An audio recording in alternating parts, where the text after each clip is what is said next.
Quatsch Deutsch Schritt für Schritt, ein bisschen Grammatik tut uns gut. Alô, alô, seja muito bem-vindo à nossa 8ª aula de alemão aqui no podcast. Eu sou Abdalan e hoje vamos continuar explorando os casos gramaticais do alemão, mergulhando no caso nominativo. Na aula anterior, fizemos uma introdução aos casos, nominativo, acusativo, dativo e genitivo. Agora vamos nos concentrar no nominativo, que é a base de tudo. Ele é o caso mais simples e quase sempre indica o sujeito da frase, ou seja, quem realiza a ação. Pronto para entender melhor e praticar com exemplos? Vamos nessa!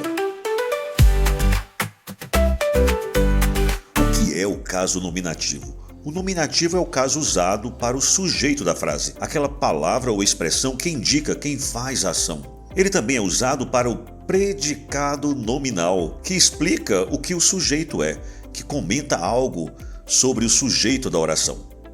Vamos começar com um exemplo simples, aquele que vimos no podcast anterior. Der Hund läuft. Der Hund läuft, o cachorro corre. Quem está correndo? Der Hund. Eis o nominativo. Outro exemplo. Das Kind spielt. A criança brinca. Quem está brincando? Das Kind. Dica: para identificar o nominativo, pergunte sempre quem faz a ação. Além de indicar quem faz a ação, o nominativo também é usado no predicado nominal, quando o verbo sein, isto é, o verbo ser ou estar, conecta o sujeito a uma característica ou estado, ou seja, quando diz algo a respeito do sujeito. Exemplo: Ich bin Lehrer. Eu sou professor. Ich bin Lehrer. Ich está no nominativo, evidentemente, e Lehrer é algo que é dito sobre o sujeito. Das Auto ist rot. Das Auto ist rot. O carro é vermelho, evidentemente. O carro das Auto está no nominativo. Veja, ist müde. Ist müde. Ele está cansado. Ele, aqui, evidentemente, está no nominativo.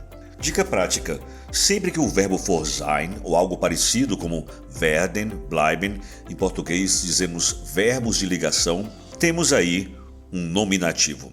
E os artigos no caso nominativo? No nominativo, os artigos mudam, claro, conforme o gênero e número do substantivo. Masculino, nós já sabemos, der, é o do português.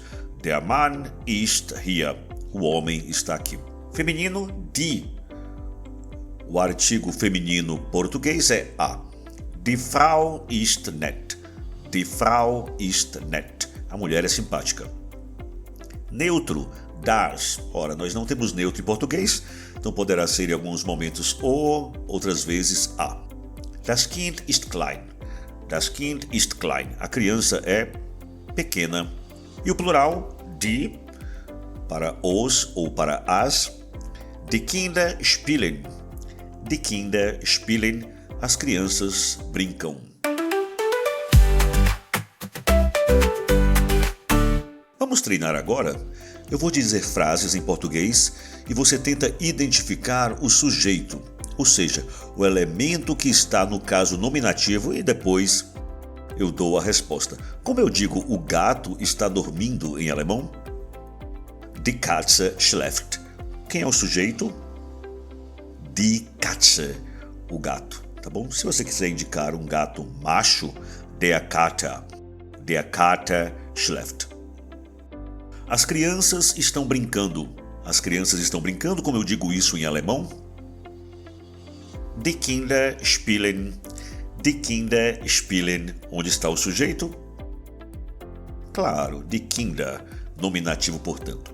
A professora é simpática. A professora é simpática. Como digo isso em alemão? Die Lehrerin ist nett. Die Lehrerin ist nett. Onde está o sujeito? Nominativo. Die Lehrerin. O carro é novo. Das Auto ist neu. Das Auto ist neu. E o sujeito, evidentemente, das Auto.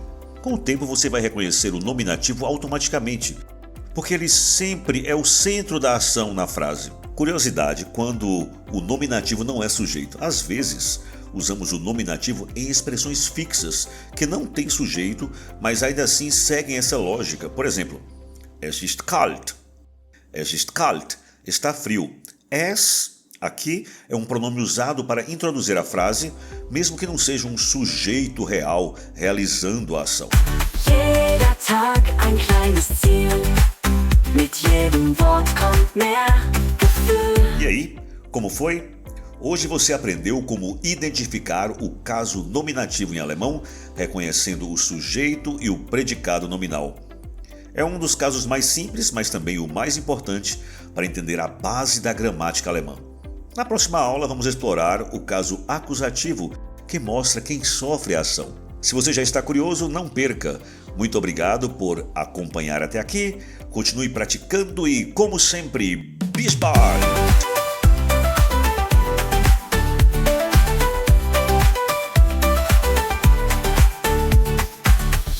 Jeder Tag ein kleines Ziel.